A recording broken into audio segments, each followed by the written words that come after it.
Welcome back, everybody. One question I get asked a lot by new collectors is, where do you get them? Now, you may laugh because they're everywhere, but this is actually a pretty brilliant question, as you'll soon see. There are many stores and online retailers that actually, it is kind of tough to know where to begin. And even though I don't know for sure, it seems like it's easy for distributors to get their own exclusives. And so there are even smaller distributors like Pop in a Box making their own exclusives. It's not such an easy answer to give. If you're looking for any pop, you won't have to look far. But if you're looking for ones that are specific, you're going to have to look around, and knowing all your options can really help out. Keep in mind, I'm not sponsored by any of these places, and I'm just going to be candid about my own experiences. I don't want to run their names through the mud, but I also want to keep it real, so I'm going to try to balance that. First and foremost, your best bet for staying on top of the exclusives is to subscribe to the Funko on Twitter and Facebook. But another great resource I use is poppriceguide.com. They have a price guide, a blog, and if you need to see all the different versions of Batman, you can go on there and do that. When I was selling pops, I feel like Pop Price Guide was pretty accurate as to how much I could expect to sell it for. I wouldn't stake my life on it because ultimately they're worth what somebody's willing to pay for it, but they're very good at ballparking it. It's a great resource all around. Funko and Pop Price Guide will keep you updated on upcoming pop lines and exclusives. The only thing I will caution is it can take a few months between the announcement and them actually hitting the shelves. You can try to pre-order them, but it's pretty rare to actually get them on the date that they're available. They come early, they come late. Sometimes you don't even see them on the shelves at stores before you can get them on Amazon. So, that's just one of those weird things about them. That being said, Amazon is probably the first place to look for a regular pop, especially if you have Amazon Prime. My experience is that Amazon Prime is worth its weight in gold. It pretty much guarantees 2-day shipping. But if they miss that deadline, they won't do anything about it, which is annoying if you're trying to get it for a birthday gift or something. Just be careful. If the item says add-on item, they will not ship it for free on Amazon Prime unless you include it with a $25 order. I think it's for items that are less than $7. But if you get a $8 item, there are no restrictions like that. Just try to avoid the add-on items unless you're making a large order. Another thing that is kind of sketchy is there are marketplace sellers. Unlike eBay, which actually charges fees when they absurdly mark up an item, they really don't seem to have that kind of consequence on the Amazon marketplace. Some people can really get carried away with this. There can be somebody that's pretty much posting any pop for $80 and leave it there until somebody's desperate enough to buy it. Not only this, but since sometimes most of them are listed under one product SKU, and some of the retailers will try to get around it by offering a random card or a pop protector. These are usually just beginner traps, just designed to get you to buy theirs for $10 more than the normal item, because they don't have any competition. They just say like it's different in this way, like because it comes with a card, so it's not like all the other ones that everybody else has. And this is kind of a way they can skirt around having to compete with people that are selling them for a decent retail price.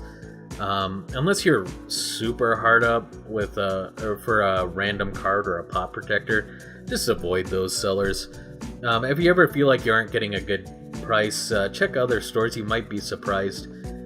If you're looking for rare ones, you can't go wrong with eBay. Unlike marketplace sellers, most eBayers are trying to sell their items in a timely manner. A good number of eBayers are collectors themselves, and they'll pack the pops well. But always check their feedback score. If they're less than 99.7% or they have less than 30 transactions, I'd use caution when making a large purchase with them. One of the largest independent online retailers is Entertainment Earth. These guys have everything, including a huge selection of pops. They also have some stylish exclusives and are good for getting the PX exclusives or previews exclusives. Now, I gotta be honest, the PX exclusives are hard to understand. I believe they come to retailers that subscribe to a certain comic book distributor company. I don't know.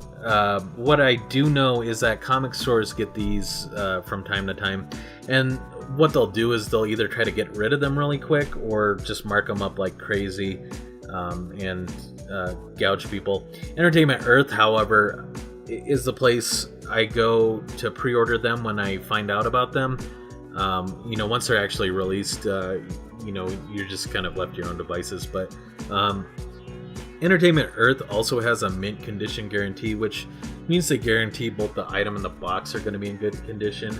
And in my experience, this has always been the case. They're well packed in a sturdy box, and they look great when you get them. This is the only retailer I know that does that. If you don't mind it not being in mint condition, you can actually get a discount on the non-mint condition ones.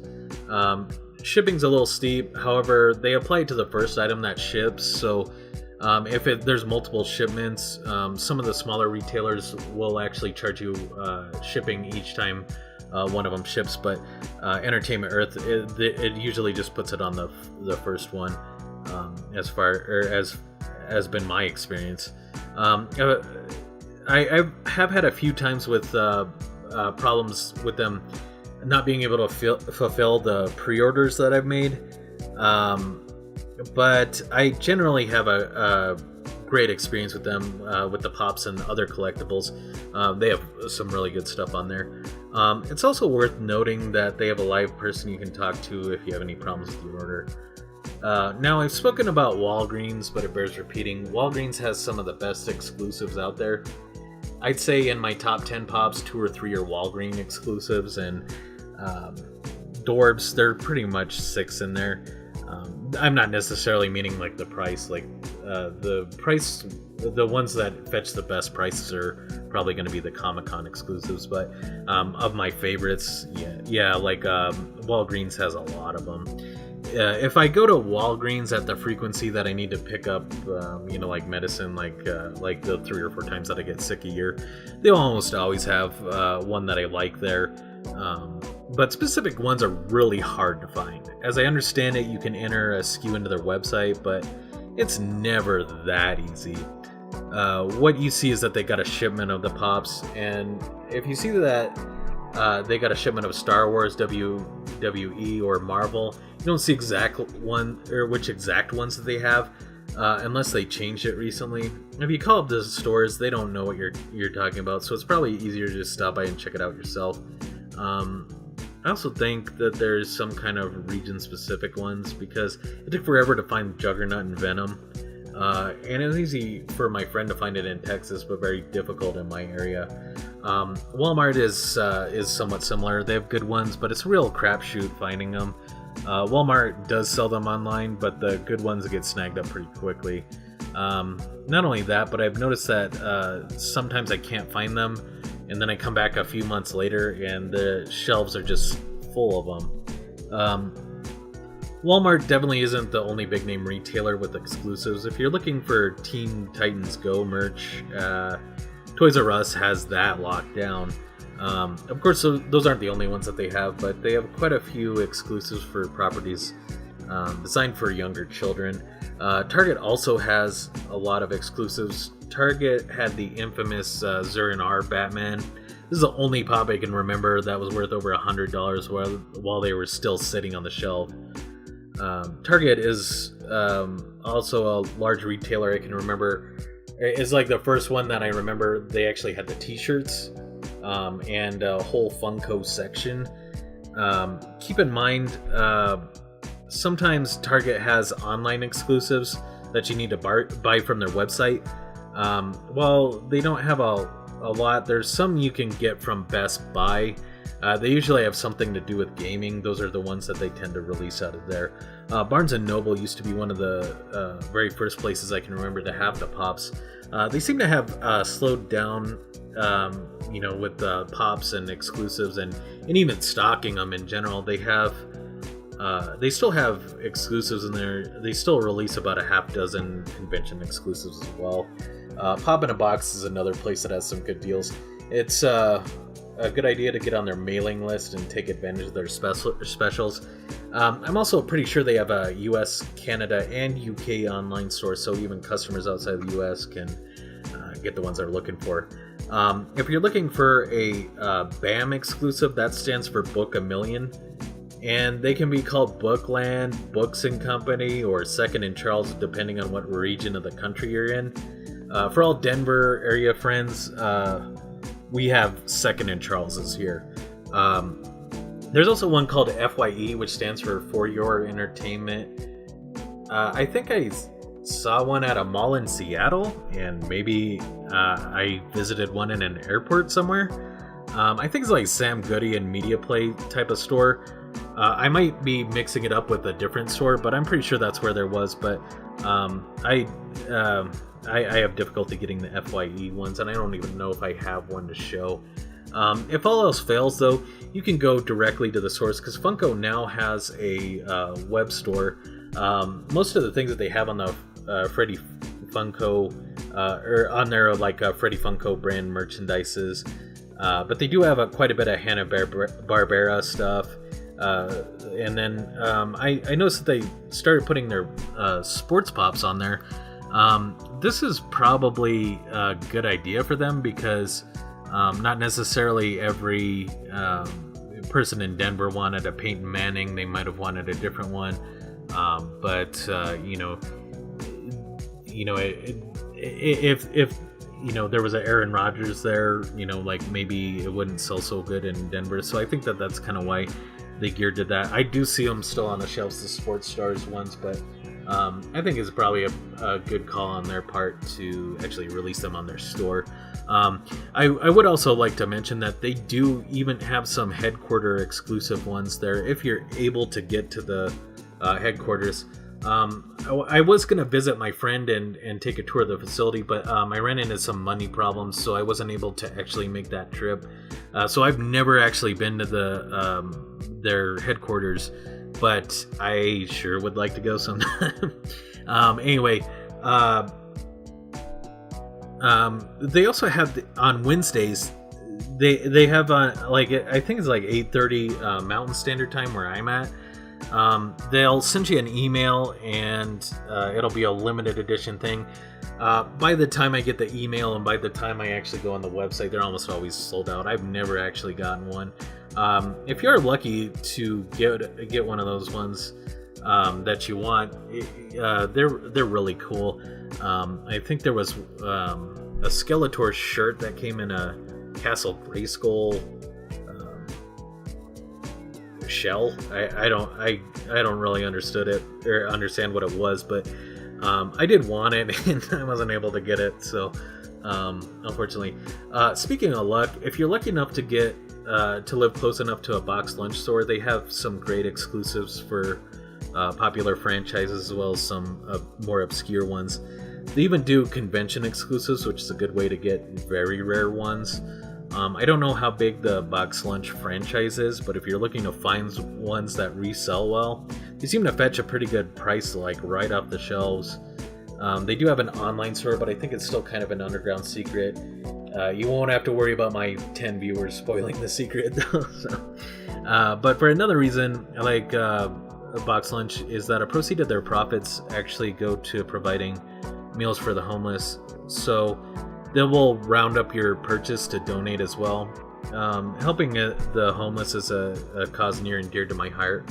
So I really like patronizing the store when I'm able to.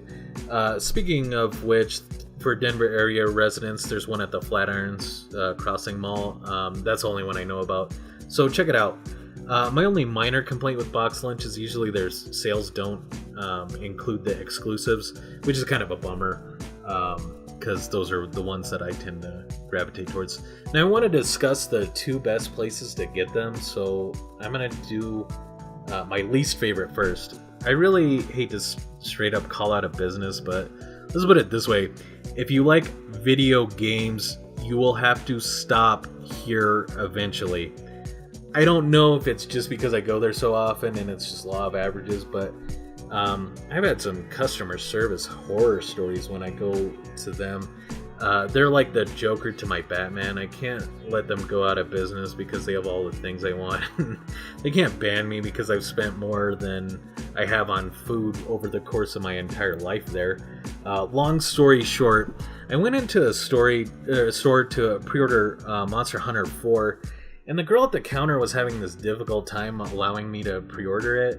She was scanning my debit card like over and over, and it looked like she was trying to hack the Pentagon or something like that from the cash register. And when I got home, I realized she charged me for the whole game. The game didn't come out for almost 6 months, so I didn't want to put any more than like $5 down, which is what all you normally have to put down. I canceled the transaction, and after a few weeks went by and I still didn't get any money back on my card, I called them to find out what happened, and turns out they put the money on a gift card and they used the gift card to purchase it. And what she had done was bought the gift cards with the debit card and then put the gift card down on the game. So my $50 went onto this gift card that's lying in a landfill somewhere. I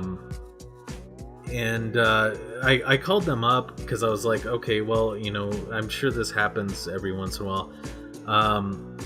I asked if they could credit my card back. They said no. I asked if they could reinstate my pre-order. They said no.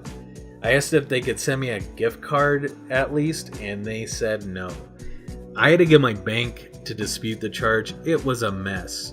Now, being a collector, I've had to do a lot of like shady Craigslist transactions before, but I've never been jacked before. Jacked meaning like I didn't walk away with the item or the money. There's one time I've ever been jacked, and it was by a video game store. My street cred will never recover from that. Now, I would like to say if you aren't going, or I would like to say you aren't going to run into these problems when you're getting the pops, but I remember I got this pamphlet advertising glow-in-the-dark Kurama, among other anime stuff. Now, Naruto is one of my favorite shows of all time. I came into the store half hour after they opened, and there wasn't one left. The clerk told me that there were only 2 at the store, and they sold out immediately because they ultimately just had them there so that people would come in and buy their other anime stuff. Now, if I asked my marketing teacher what the definition of a bait and switch was, he'd probably give me an example that was verbatim what that clerk said. And that's an illegal practice, so I have no idea how they get away with that stuff. Now, I haven't had all bad experience, but let's just say the good experiences are few and far between. If you like the same things I like, you're kind of pigeonholed into dealing with these guys to get the things you like, so you have to put up with their shenanigans. I would recommend using their online store, except for they're just terrible about packaging their boxes. I'd say about 25% of my orders are in passable condition, and insult to injury, they won't replace any of the Funko items unless the actual item is damaged. Maybe you'll have a different experience, or maybe you could just avoid them altogether. But I just cringe when I see that they're the ones that are going to get the pop that I want or the game that I want. Now, of course, I'm not going to end on a note like that. There's one retailer just as big as the one I was talking about, and I've actually had a lot of good experiences with them. And worth noting, they were nice to my friends when they were shopping there for Christmas presents for me, so I just want to give them a shout out for that because I really appreciate that. Now, this isn't the kind of store where I would go to a lot during the pop craze, but Hot Topic is really a one-stop shop for most of the things I collect currently. I'll be honest, they cost a little bit more than they do in other stores, but the caveat is that they pretty much always have some kind of promotion going on. Sometimes they have hot cash, sometimes they have buy one get one 30% off. Sometimes they have bags you fill up and you get a discount on everything you can fit in there, like Box Lunch, which I think is owned by the same company. I'm not 100% sure on that. It's hard to know what promotions actually work with each item, so you can bring your calculator there and multiply the square root of pi by the hypotenuse of 2 equilateral rhombuses, or you can just ask the staff to help you. In my experience, if they aren't super busy, they'll usually have no problems trying to figure out the best deal. If you're shopping online, you can just add and remove stuff in the cart until you get the deal that you want.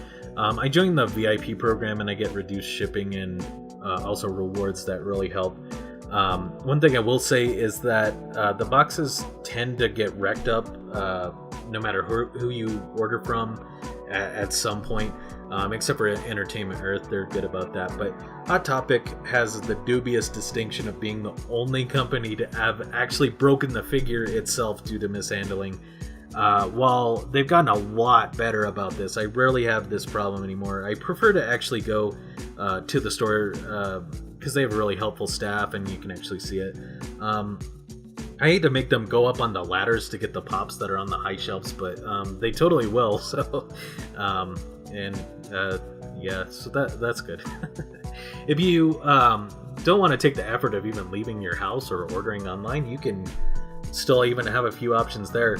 Loot Crate and other subscription services routinely have Funko specialty items. There are even subscription boxes that Funko sends out themselves. Disney Treasures, DC Legion of Collectors, Marvel Collector Corps. The Star Wars ones are Smuggler Bounties. So they even have their own names and everything. So those should be right. Yeah, Star Wars Smuggler Bounties, Marvel Collector Corps, DC Legion of Collectors, and Disney Treasures. Honestly, I wouldn't mind any of these subscriptions if anybody's looking for a birthday or Christmas gift for me.